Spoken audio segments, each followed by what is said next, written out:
অভিযোগ দিলে একজন মানুষকে অভিযুক্ত করা যায় না বা অপরাধী হওয়া যায় না, কিন্তু কিছু অভিযোগ আছে এগুলো আসলে অভিযোগ করলেই মনে হয় যে এগুলো সত্য হওয়ার খুব সম্ভাবনা বেশি।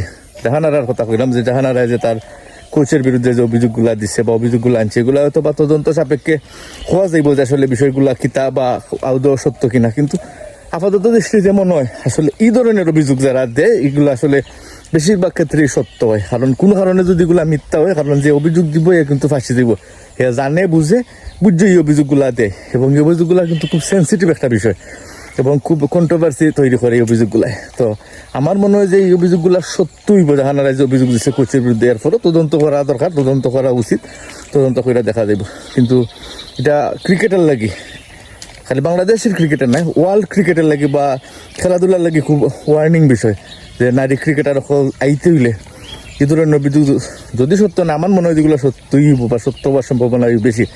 কারণ দেখা যাক কিতা হয়, কারণ এগুলো খুব অ্যালার্মিং বিষয়। কিন্তু মানে সারা পৃথিবীর ক্রিকেটে, সারা পৃথিবীর স্পোর্টস চ্যানেলে এদি লিখবো। ধন্যবাদ সবাই।